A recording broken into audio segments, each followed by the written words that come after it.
Hello, and welcome to Why Do You, podcast designed to explore the inner motivation behind why it is you do whatever it is you do. Why do you?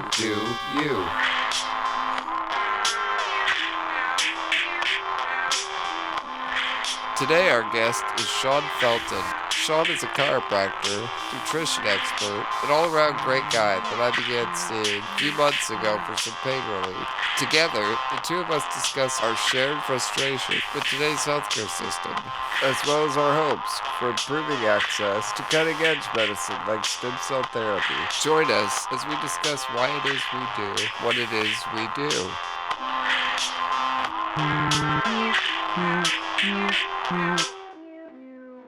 Yeah, whatever. Okay. I'm sure it'll pick you up. Then maybe pull this towards me. Looks pretty heavy duty. So you record music as well? Yeah. How I record it personally. Right. So I use software now to record all my parts. And nice. And then like a lot of it, I'll have other people come in and play back over the parts. Yeah.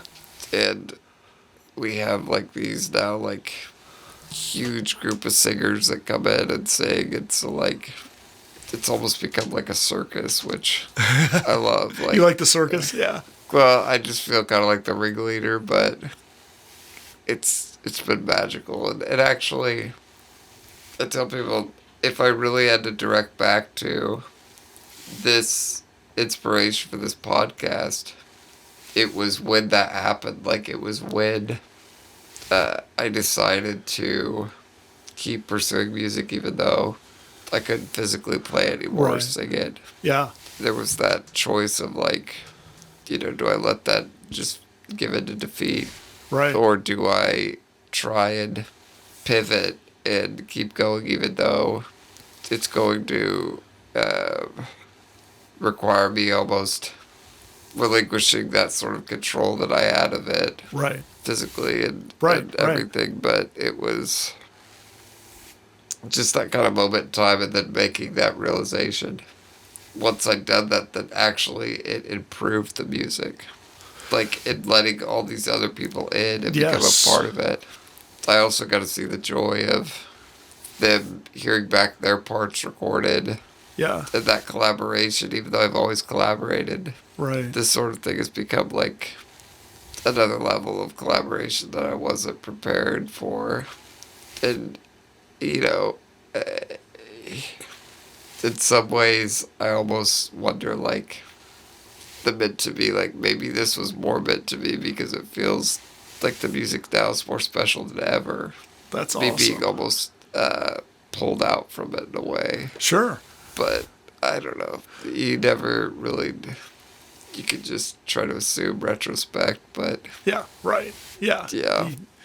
But you're creating on a different and probably a whole much deeper level. Yeah. Because you've removed a portion of it, and so you have to facilitate through other means. Yeah. I get that. That makes sense. And also what's so cool is I also have to break down walls that I didn't before, like, to where even maybe lyrically or just anything, whereas before I was able to just kind of do my thing and not explain myself. Right. Sometimes I'm like having to explain even the emotions that you're going to need to put into the song. Right. And it puts myself in check a little more of like, do I want to say these things? Yeah. Because I didn't have to explain them before. Right. But B, like, how would I explain them to somebody? And I'm going to need to, I'm not going to be able to, like, rely on just a lyric being maybe not meaningful in any way, and because I'll be the only one that would know that before, Right. So, it kind of keeps you in check, too. That's very cool. I was listening to a book on the way down here called The Zen of Therapy, and it's kind of it's written by this MD, Harvard-trained psychiatrist who is also a Buddhist. Wow. And so he's had a lot of interaction with the Dalai Lama and things like that. And it's funny because he was talking about meditation. And a lot of what you're talking about in removing yourself and yet kind of leaning into those things at the same time, having to explain it, Yeah. gives it a different energy and meaning.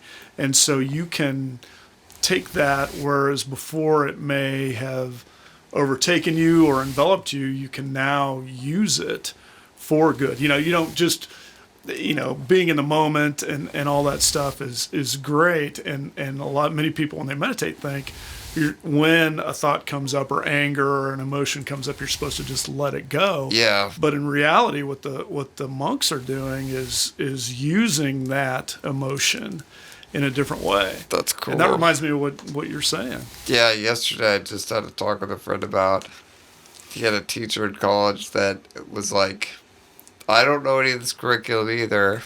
I'm going to be kind of learning it with you guys, but in a sense, when you become a teacher, you're not only forced to learn, but you learn even better because saying something out loud and stuff, you're able to soak the information in almost better in a way. Yeah. I feel like that's kind of the same thing you're saying. Yeah, exactly. Yeah, that's cool. Yeah. Well, we have already started the podcast. Oh. But I'd like to hear kind of your background, your story. And we've talked before about kind of where you got to where you are. But, I'd like to hear where your road led you to here kind of Sure. doing stuff. It's funny because it originally started kind of as an injury for me. I played rugby in college and had an injury and hadn't really dealt with the injury. And after college, I moved to Arizona. And What was your major before? Journalism, which has nothing to do with what I do. Yeah, which a lot of people are like that. Yeah. But, it's weird because you use aspects of that in different ways. But went to KU, graduated, moved to Scottsdale, met a chiropractor there who said I was having headaches and numbness and tingling in my hands, and he said, I can help you with that. And I hadn't, my parents were kind of hippies, and so I was exposed to a lot of different things as a child, but I didn't really have any natural things. Yeah, exactly. And but hadn't had a whole lot of experience with chiropractic. And this gentleman started working on me, and the initial feeling for me was I started to feel better. But then I saw what he was able to do for people. And once I started to understand more of the philosophy of we're trying to facilitate the body's own natural healing mechanisms, and everybody's different, everybody has different capacities, but as long as you're facilitating and bringing our innate, abilities to heal and thrive and do the best that we can do, that really spoke to me. That's cool. And so that's when I decided and moved back to Kansas City and went to school. So what year was that? That was 94. And went to chiropractic. Graduated in 98 and have been practicing since 98. And so... Then obviously you're happy with the decision. Yeah, the business of what I do is difficult for me because of my mindset. It doesn't have anything to do with anything else. I like for people to take ownership of their own health and wellness. And so I see myself as kind of a facilitator of... Here's what I know where to turn a screw, and I can give you things, but you kind of have to do it. Yeah. And in the practice of the business of chiropractic, it often becomes where the chiropractor's kind of babysitting or trying to goad people into taking that on themselves. And so through the years, that has never been a successful type of practice for me. I've been in brick and mortar and had big clinics, and that never worked well for me. And then as I kind of changed to 4 years ago becoming a mobile practitioner, no brick and mortar, and just empowering people to do, what they want to do. I mean, everybody's different in what they want. Do you find yourself practicing a lot of self-restraint, whereas you've had 30 years basically of this profession and knowing the body, but even with me when you worked on me, it was kind of like, Ryan, what do you think's wrong? Like, what do you find that self-restraint of just wanting to tell me out of, or patients what you think's wrong before you even ask them? You know your body better than anyone. Exactly. And yeah. so I first of all, I have to ask permission Yeah. because it is your body. I think what I have to watch my restraint is when someone will tell me something that I don't believe is true. Okay. And my experience tells me may or may not be true. I have to watch that thing and interjecting or saying, well, Yeah. a lot of people talk, people want healthcare to be like a light switch that you can flip on and off. We all want that in every facet of life. Yeah. We want Yeah. direct answers. We don't want gray. We want... Exactly. Yeah. And nature is varying shades of gray. I liken it to like a dimmer switch. That, physiology works in increments and degrees. And so, sure, when you come to me in pain, I'd love to be able to turn that pain off, and sometimes we can. Yeah. But we're dealing with the history of the problem and what the problem is and so many other facets. We're used in our society taking a pill or something to mask a symptom, and people consider that wellness. Yeah. When there's some and some are not reconnecting to, stuff that we don't really even totally understand yet. Yeah, but the helpful part of that with our psyche is when you get a pill bottle, it has specific directions that says, this is what you do, this is what will happen. Yeah. So it doesn't allow for any gray, which puts us at ease. We're like, okay, Yeah. I take this pill, I will know the results. And, they don't always work, but there's just some sort of like self-satisfaction in that. Yeah. Yeah. No, I agree. It's been real interesting the last couple of years with the things that have been going on in our society and just how, I believe and what I've seen, we understand a portion of things and we can create cause and effect, but there's a great deeper portion that we don't quite understand. And we don't always treat the body as a whole. Yeah. And, I hope that the last 2 years will allow us to move towards those things because I think it's Like post-COVID. Yeah. We didn't hear about prevention, throughout COVID, and I think that's a shame. It was a prime opportunity to facilitate your body's warehouse of immune boosting things. Yeah. A lot of people learned more about vitamins and talked about vitamins and stuff in the last 2 years than I've ever heard before. Yeah, that's good. That's good to hear. That's good to hear. I want to hear that because there's a body of evidence and we know that while we can't control everything, there are things that we can do to help our bodies do their best. Yeah. So another thing we connected on right away was our experience with the healthcare industry, and that your wife and I have both had to seek kind of alternative therapies when we both were given an extremely grim diagnosis. And we both have come out the other side way more positively because we didn't just give in to the normal, this is what you're told, this is your diagnosis, this is what's going to happen. Maybe you could talk a little bit about that. Well, yeah, and do you want me to speak specifically about if my you wife? don't mind. Yeah, no, not at all. This was 11 years ago. My wife woke me up in the middle of the night with extreme abdominal pain, and it's just not like her. She's not, if big dramatic. I knew something was serious, and so rushed her to the hospital. She had a colorectal cancer tumor rupture through her colon. And so that's how we discovered that she had colorectal cancer.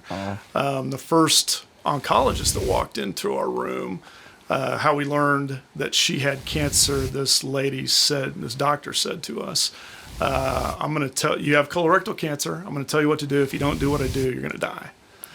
And so my wife and I looked at one another. We said, no matter what she says to do, we're probably not going to do that. Yeah. And, I have to credit my wife. She's a big, what can I do for myself? And so she began the research on most of what, and I wanted her to have ownership of, I know what I know, but, it's different than that. I'm not an oncologist. I don't deal with cancer. So she decided at that point, we read the China study. Is that a book? It's a book, and it is a long. T. Colin Campbell is the author of that book, and the premise of the book. They were looking for a inexpensive protein source in poor countries. This was like in the 40s, I believe, and so they were trying to come up with something that would be a protein-dense nutrient that they could. People in poor countries could have easy access to. And throughout their course of research, what they found was that populations that consumed less animal proteins had less cancer, and it was really a 1-to-1 correlation. The less how long had that been studied for? What's that? In China, how long had that been studied for? Well, the 40s. Okay. Since the 1940s-ish, I think, is about the right time frame. So, 70, 80 years. Wow.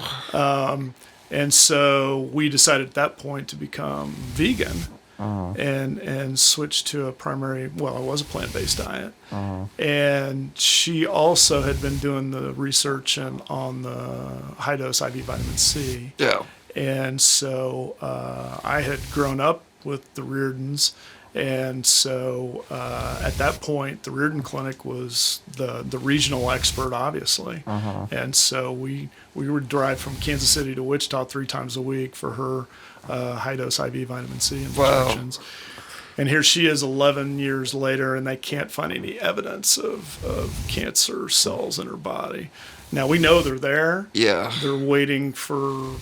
the right circumstances. Yeah, exactly. Because her tumor ruptured through her, tissue and whenever, and so we know those cells are in there. We all have some degree of that. But what did the doctors say? They were. Some were mildly supportive. It's interesting. I think it's harder for the oncologists because there's no cure for cancer. Yeah. And so while there is a body of research that says people, they'll go to the limit of, they've done some research on combining chemotherapy with the high-dose IV vitamin C, and they have found that those patients do better. But, chemo and radiation are things, for my wife's type of cancer, she didn't buy that much. It bought her a percentage. And I don't remember what that percentage was. There are different types of cancer where they have a lot more success, but colorectal wasn't really one of them. Interesting. And, my wife would say, everybody has to walk their own path. Yeah. Whatever you choose when you have that diagnosis is the right path for you. Interesting. It's crazy how the Reardons have played such an important, pivotal part in both of our lives. Yeah. It's, everyone down there is just wonderful. Yeah. And even in Kansas City now, they've got a clinic. Oh, I didn't know that. Yeah, they've got a satellite up in Kansas City. Do you guys still go up there? My wife goes in and gets every now and again. She'll get kind of a boost. Vitamin C. Yeah, just a boost. But,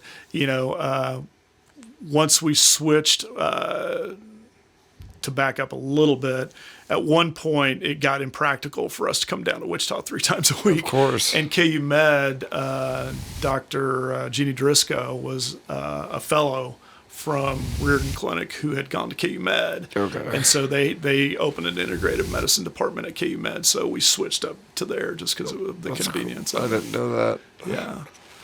Obviously, I deal with the same thing in a different way. If it's not practical to go to Panama 3 times a year. Yeah.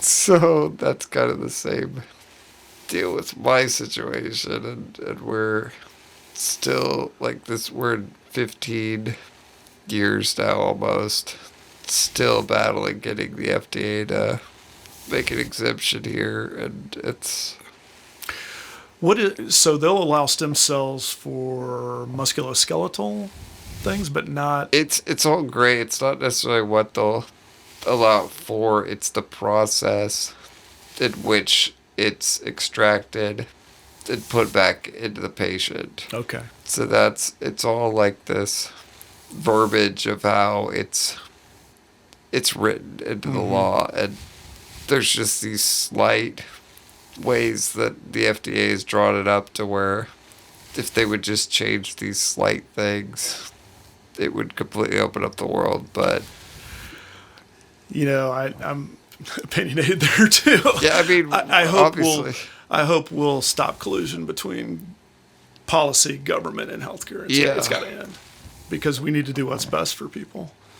And Yeah. I think there's. and I do that same thing you just did, where you want to just spew so much, but Yeah. these last 15 years, I just get so exhausted. Not just talking about it because it feels so depressing, but also it feels like you spout so much cynicism. And you feel like a conspiracy theorist too, of talking about the pharmaceutical industry's involvement in it. But we see like so much direct evidence to where we see them getting involved and stopping it, to where it's not just theories anymore. We see literal examples where some rep flies in the night before a bill's about to be signed, and magically the next day it's not signed. Yeah. So, but other than that, I hate being cynical that humans would have such intention that capitalism overrides just the idea of overall good for a patient. But Yeah, I agree. I don't know. You can't live like that. You can't be No, spreading. no, it eats you up. Yeah, and it's not worth and it. it's not good for the world. And Well, I think most people are moderate. They want to Yeah. live healthy, happy lives. Exactly. And they want that for other people. And they want too. that for other people, absolutely. I think Yeah. that's how most of us are. Yeah. So the overall takeaway, Sean, is what? Live the best, happiest life you can live. Yeah. And do the things. You're here for a short time. Take advantage of that time, and whatever that means to you. As long as you're not hurting someone else and all that. We all walk a different path. We all have, but I think that just being as healthy and happy as you can with the time that you have is the best thing you can do. And not to overexert myself into your personal life, but another crazy thing that we've connected with is that your stepdaughter has the exact same, not exact disease, but and it sounds exactly like what I hoped for. Is you said she's completely persevered despite it. Yeah, she's functional and she has, and she is a strong and I think happy young lady, and That's cool.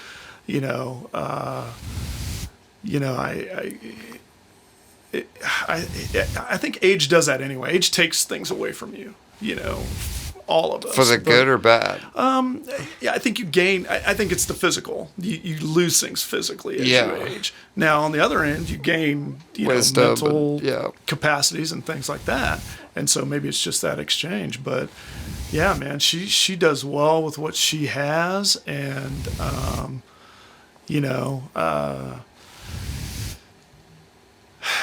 I guess it's tough. Yeah. But it's cool that, we've shared, and the goal of this podcast anyways, is just to kind of drive that idea that you're going to have so many forks in the road, but it's the keep moving forward thing that's the most important. And talking with you, one thing that's just so cool is you have so many examples in your life that you've seen that exact same thing, and know how important it is, and even just the fact that your wife immediately her first thought was to fight against it and keep going is exactly what is so inspiring to me, even though I didn't have any hesitancy. When I decided to do stem cell therapy, it seemed like a no-brainer that I would want to continue my life. But it's also been so inspiring because of this. Every time I go to get treated in Costa Rica or Panama, everybody there that I'm surrounded by, they all have that same motivation too, Yeah. which is they want to continue life.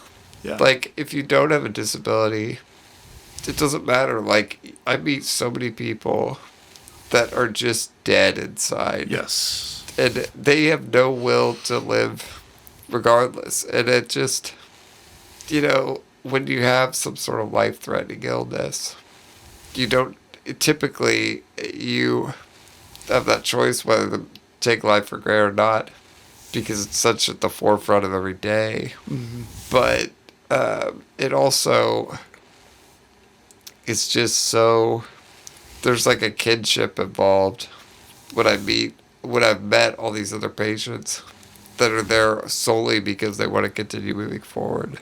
They don't want to throw in the towel. And yeah, that's just been this renewal of spirit that I've had since starting stem cell therapy is seeking out people that have that same kind of thing inside. Yeah. Because even when I started stem cell therapy, I started working out again. Started going to the gym and swimming, and I realized in doing that, I'm like, everybody here cares about their health. Yeah.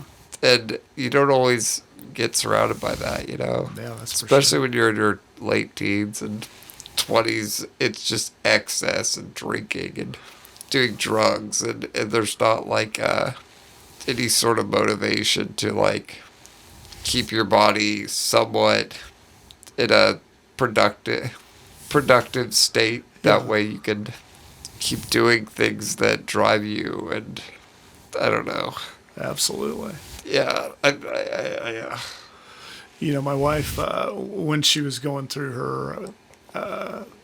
her IV vitamin C treatment, they had what they called the Cancer Club, and it was all people who got to know each other really well when they were Really? sitting there getting their high dose. Oh, yeah. Because you'd be sitting in a room with chairs and people hooked up to IVs for hours, Yeah. and the kinship and the support of each other in that room, she said, was as important, if not more so, Yeah. than the actual physical, For sure. vitamin C going in her arm. And yeah, I used to just have this real struggle with growing up, being involved with MDA, and every year I would go to MDA camp and be surrounded by all these other kids with MDA, and I was kind of like, I didn't really understand what the point of it was, and it was the obvious point was to make you not feel so alone in it, and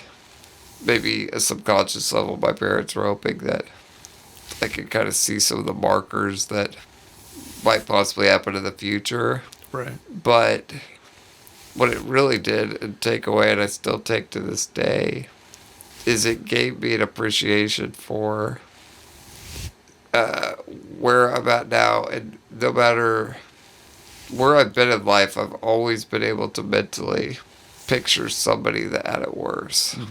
And like in that Cancer Club, I'm sure she wasn't the healthiest person or Right. not healthiest person there. Yes. There's always somebody surrounded that's gonna, you grow up and you have that whole nagging of eat your dinner, or someone else. There's someone Yeah. over in India that's starving, and like, Right. but it really is such a blessing to have an actual face to put with that. So Yeah. when you are in your kind of dark hour, you still think there's somebody it's even darker for. Absolutely. So yeah, I'm sure that was the exact same scenario there. Well, we can all find inspiration, in Yeah. each other, hopefully. Yeah. And we're all different, and that's a beautiful thing to be able to, for a brief moment, view the world from someone else's point of view or eyes. Yeah. And hopefully that helps us grow. Yeah, for sure. Well, I think we're good. I think after this, you're going to actually work on me and hopefully make me feel better. Yeah. Well, cool. Well, thanks for coming on, Sean. Thank you. Yeah. Appreciate it. Today's episode of Why Do You is brought to you in part by Xcode Marketing. Special thanks to Taylor Martin for designing our logo, Old Dog Trey for composing our podcast theme and providing additional technical assistance, my brother Blake for helping me get this podcast up and off the ground. Thanks for tuning in for today's episode. Stay posted for updates. I'm your host, Ryan Benton. Until next time, keep doing whatever it is you do.